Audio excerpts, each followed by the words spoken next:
ए,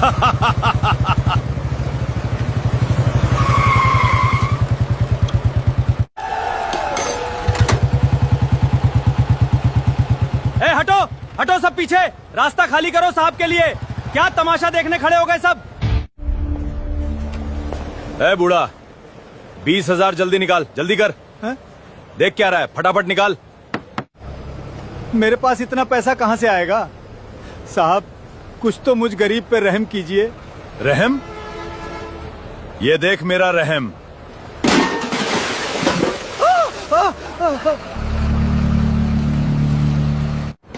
ए, तू कौन है बे?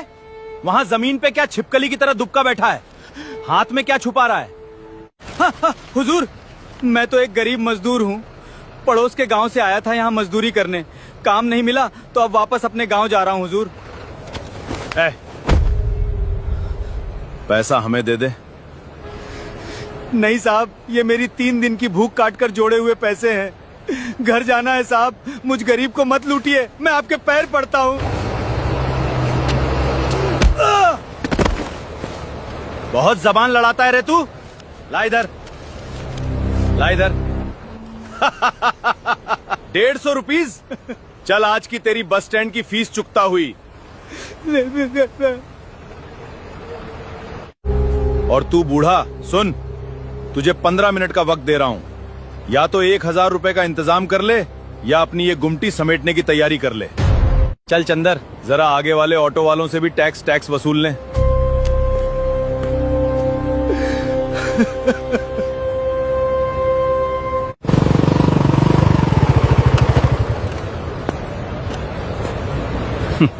अंदर, लगता है बस स्टैंड का एक और भारी टैक्स खुद चल कर हमारे पास आ गया है।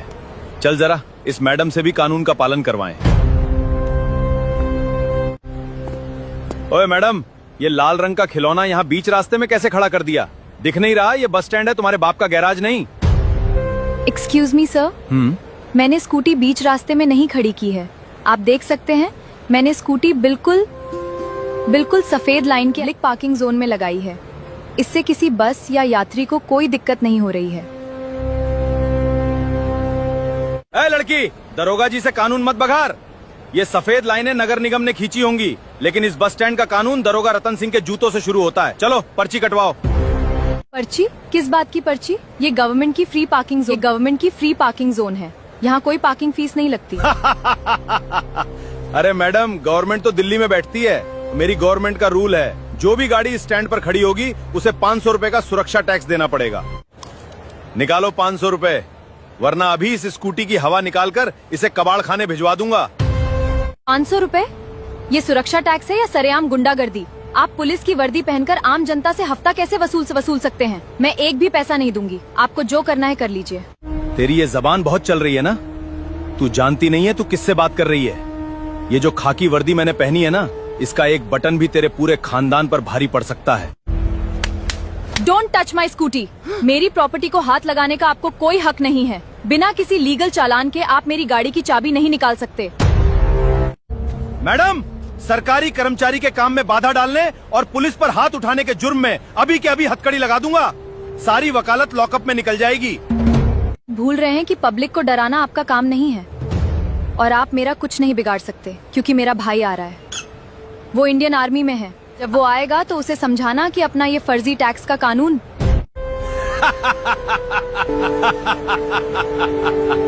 ओहो, आर्मी वाला भाई? तो ये सारा घमंड फौजी भाई का है। ए चंदर, सुन रहा है तू?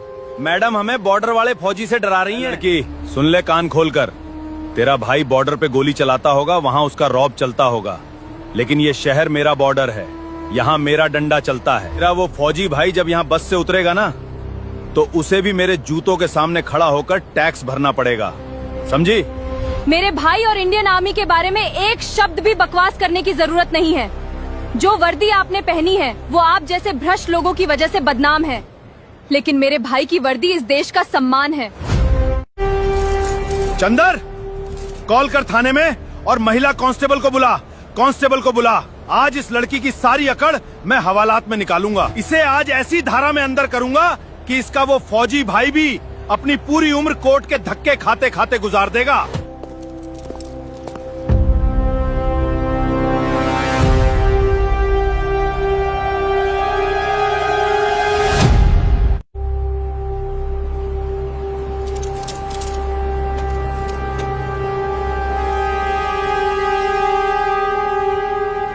बहुत शौक है ना तुझे कानून कानून खेलने का। अब चल मेरे साथ थाने, वहाँ जो खातिरदारी होगी ना तो तेरा ये सारा गुरूर पुलिस के बूटों के नीचे आ जाएगा। चंदर पकड़ इस लड़की को।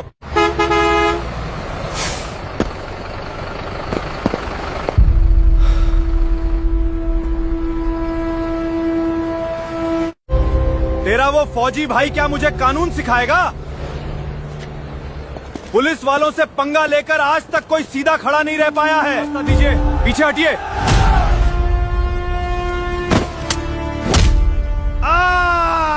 कौन है बे? हाथ छोड़। तेरी बहन को हाथ लगाने से पहले तूने ये हाथ काट क्यों नहीं लिए सिपाही?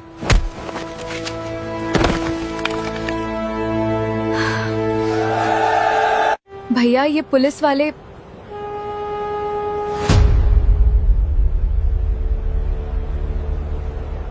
तू कौन है बे? पुलिस वाले पे हाथ उठाने की तेरी जुर्रत कैसे हुई?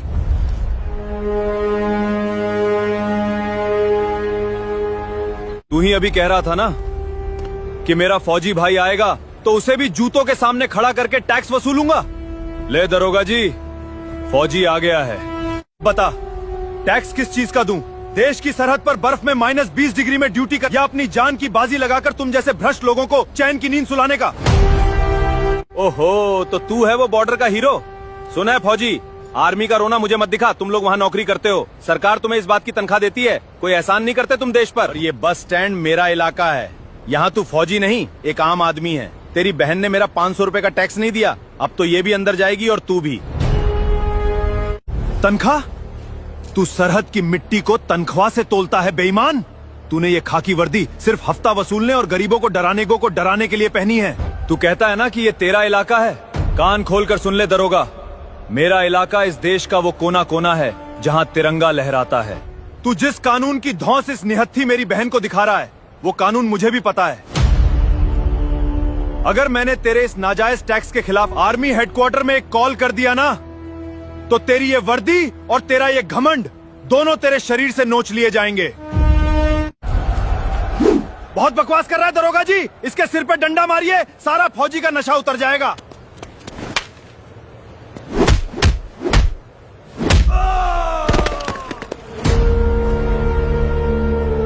अपने इस पालतू कुत्ते को पट्टे में रख दरोगा, अगर अब किसी ने मेरी बहन की तरफ हाथ बढ़ाया तो मैं भूल जाऊंगा कि तूने खाकी वर्दी और मैं तेरा वो हाल करूंगा जो मैं सरहद पर घुसपैठियों का करता हूं। तूने बहुत बड़ी गलती कर दी है फौजी। दरोगा रतन सिंह की बेइज्जती करके तूने अपनी और अपनी बहन की कब्र खुद खोद ली है।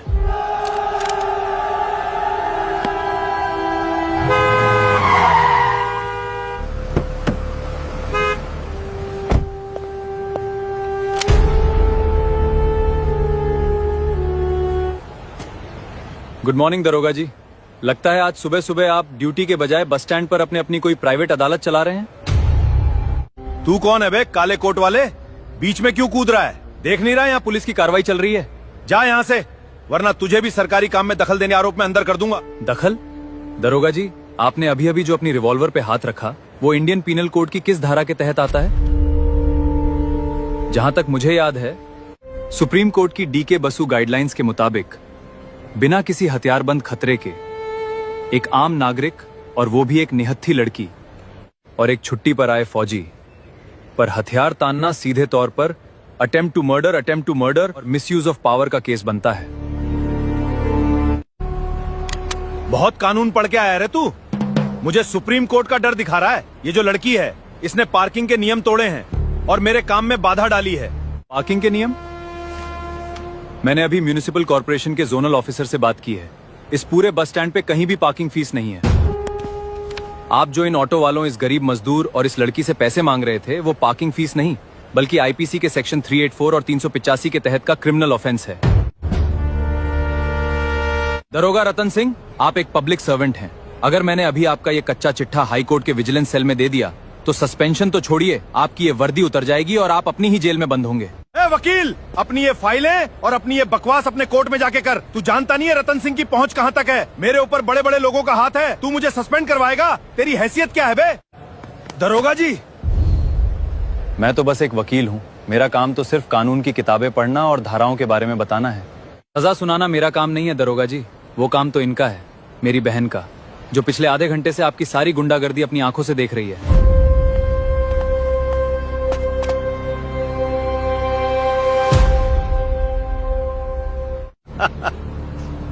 ये क्या मजाक है वकील? ये छोकरी मुझे सजा देगी? ये है कौन? मैं वो हूँ दरोगा जी, जिसे आप जैसे लोग अक्सर कमजोर समझ लेते हैं, एक आम नागरिक। लेकिन जब आम नागरिक का सब्र टूटता है तो सिस्टम को खुद सड़क पर उतरना पड़ता है।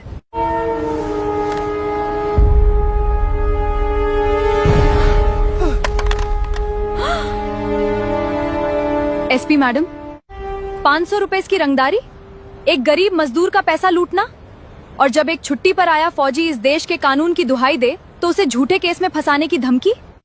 तुम लोगों ने इस खाकी वर्दी को एक वसूली का धंधा बना दिया है। तुम्हें क्या लगा रतन सिंह कि तुम्हारे ऊपर नेताओं का हाथ है तो तुम इस शहर में अपनी मनमर्जी की हुकूमत चलाओगे? मैडम जी, हमके माफ कर दीजिए। मुझे नहीं पता था कि आप यहाँ हैं मैडम। एक गलती हो गई। खाकी वर्दी पहनकर जब कोई रक्षक ही भक्षक बन जाए तो उसे गलती नहीं, गद्दारी कहते हैं, और गद्दारों की माफी मेरी कानून में नहीं है। प्रतापनगर बस टर्मिनल पर तुरंत 2 पुलिस जिप्सी और महिला फोर्स भेजो, मुझे अभी इसी वक्त एक्शन चाहिए। ओवर।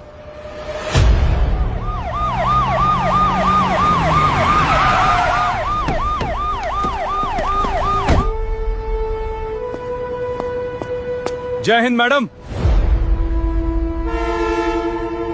इंस्पेक्टर भदौरिया, इन दोनों को अभी के अभी ऑन ड्यूटी सस्पेंड किया जाता है और इन्हें इसी वक्त हथकड़ी पहनाइए।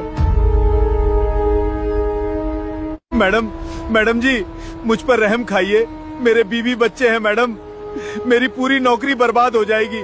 मैं आपके पैर पड़ता हूँ। बीवी बच्चे?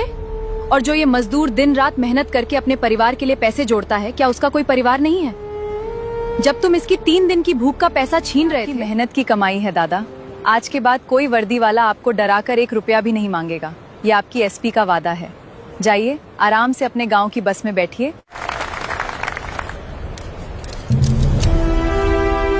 कैप्टन विक्रम, मुझे माफ कीजिएगा कि मेरे डिपार्टमेंट के इन भ्रष्ट लोगों की वजह से आपको और आपकी बहन को परेशानी उठानी पड़ी, लेकिन मैं आपको भरोसा दिलाना चाहती हूँ कि इस देश का कानून आज भी जिंदा है। आप सरहद पर बिना सोए इस देश की रक्षा करते हैं, तभी हम शहर में चैन की नींद सो पाते हैं। आज आपने जो हिम्मत दिखाई उसके लिए पुलिस फोर्स आपको सलाम करती है। जय हिंद मैडम। अगर देश के हर शहर में आप जैसी निडर और ईमानदार एसपी बैठ जाएं, तो हमें सरहद पर बैठे बैठे अपने घर वालों की चिंता कभी नहीं सताएगी। मुझे फख्र है। नुस्खे बिने।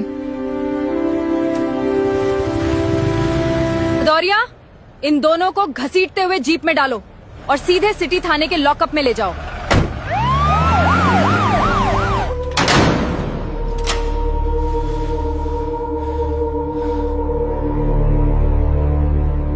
हाय राम, ये मैंने क्या कर दिया? उस फौजी से पंगा ले लिया। मेरी तो पूरी पेंशन मारी गई। अब घर वालों को क्या मुंह दिखाऊंगा? एसपी मैडम, मुझे माफ कर दीजिए। मुझे जेल से बाहर निकालिए मैडम, मैं आपके हर आदेश का पालन करूंगा। तो अभी शुरू भी नहीं हुआ है। ये लॉकअप तो बस एक ट्रेलर है। आप शायद भूल गए हैं दरोगा जी, मैंने बस स्टैंड पर आपसे क्या कहा था? मैंने कहा था कि मैं तो बस एक वकील हूं, मेरा काम सिर्फ सजा पढ़कर सुनाना है। कल सुबह 10:30 बजे डिस्ट्रिक्ट कोर्ट नंबर 4 में आपकी पेशी है, और कल जज साहब के सामने मैं आपके 10 सालों के करप्शन, रंगदारी और उस मजदूर को सताने का पूरा चिट्ठा खोलूंगा। तब आपको समझ आएगा। चैन से सो जाओ रतन सिंह, क्योंकि कल कोर्ट के बाद तुम्हें जिंदगी में कभी चैन की नींद नसीब नहीं होगी।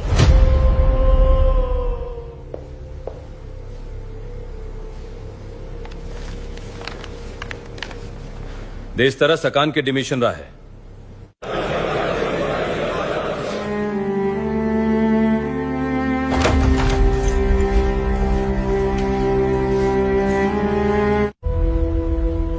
Case number 420B, state versus Ratan Singh और चंदर। एक पुलिस ऑफिसर पर जबरन वसूली और अपनी पावर के गलत इस्तेमाल के गंभीर आरोप हैं। माय लॉर्ड, ये केस सिर्फ एक मामूली रिश्वत या पार्किंग फीस का नहीं है। ये केस है एक खाकी वर्दी के अहंकार और गरीबों के खून पसीने को चूसने वाले एक रैकेट का। कल सुबह प्रतापनगर बस टर्मिनल पर इन दोनों आरोपियों ने ना सिर्फ एक गरीब मजदूर दीनानाथ से 150 रुपए की रंगदारी वसूली करते हैं, बल्कि जब एक छुट्टी पर आए आर्मी कैप्टन फौजी विक्रम और उनकी बहन ने इसका विरोध किया तो दरोगा रतन सिंह ने उन पर अपनी सर्विस रिवॉल्वर तान दी। Order in the court. Mister Rahul, अपनी बात जारी रखें। माय लॉर्ड, आईपीसी के सेक्शन 384, 336 और पुलिस एक्ट के तहत मैं इन दोनों आरोपियों के लिए सख्त से सख्त सजा और इनकी बेल को खारिज करने की मांग करता हूं। ऑब्जेक्शन माय लॉर्ड, मेरे काबिल दोस्त मिस्टर राहुल राय का पहाड़ बना रहे हैं। यह पूरी कहानी मनगढ़ंत है। माय लॉर्ड, दरोगा रतन सिंह पिछले 15 सालों से पुलिस विभाग में अपनी सेवाएं दे रहे हैं। कल बस स्टैंड पर वो सिर्फ अपनी रूटीन चेकिंग कर रहे थे। वो फौजी और उसकी बहन वहां बिना वजह हंगामा कर रहे थे। रही बात रिवॉल्वर निकालने की, दरोगा जी को लगा कि वो फौजी उन पर हमला करने वाला है। यह सेल्फ डिफेंस का मामला है माय लॉर्ड। माय लॉर्ड, अगर मेरे काबिल दोस्त देसाई जी की कहानी खत्म हो गई हो तो क्या मैं कोर्ट के सामने कुछ तथ्य पेश कर सकता हूं? तथ्य पेश कीजिए। माय लॉर्ड, इस पेन ड्राइव में प्रताप नगर बस स्टैंड के उस चाय वाले की दुकान के सामने लगे सीसीटीवी कैमरे की फुटेज है। इस फुटेज में साफ दिख रहा है कि ये पुलिस वाले कैसे उस गरीब मजदूर से बदतमीजी करते हैं। साफ दिख रहा है कि फौजी विक्रम ने कोई हमला नहीं किया था, फिर भी आपने अपनी बंदूक निकाल ली थी। यह अदालता दरोगा रतन सिंह और सिपाही चंदर को जमानत देने की याचिका को सिरे से खारिज करती है। दोनों आरोपियों को अगले 7 दिनों की पुलिस रिमांड पर भेजा जाता है। क्या हुआ दरोगा जी? कल बस स्टैंड पे तो आप कह रहे थे कि आपके ऊपर बड़े बड़े नेताओं का हाथ है। आज आपका वो हाथ कहां गायब हो गया? ले जाओ इन दोनों को रिमांड रूम में। अब इनकी खातिरदारी मैं खुद करूंगी।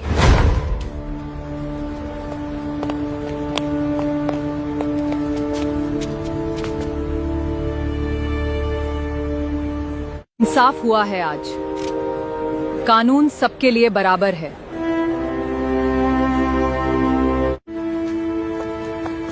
मैडम, आज पहली बार लगा कि गरीब आदमी की आवाज भी कहीं सुनी जाती है। काका जी। कानून किसी पर एहसान नहीं करता, उसका काम हर नागरिक की रक्षा करना है।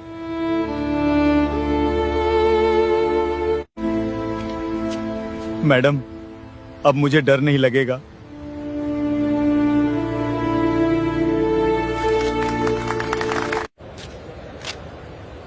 डर खत्म होना ही असली न्याय की शुरुआत है।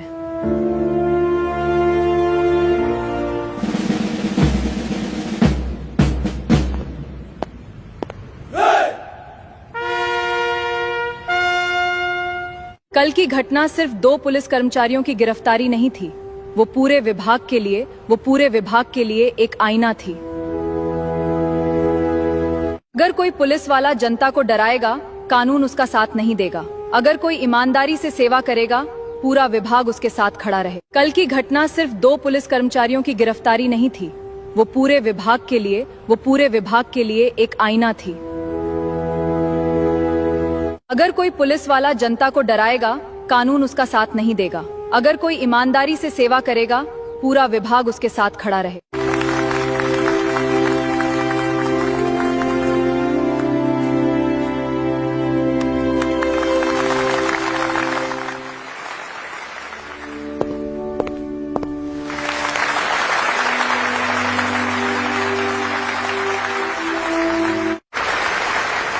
सम्मान मेरा नहीं है, सम्मान उस संविधान का है जिसने हम सबको बराबरी का अधिकार दिया है।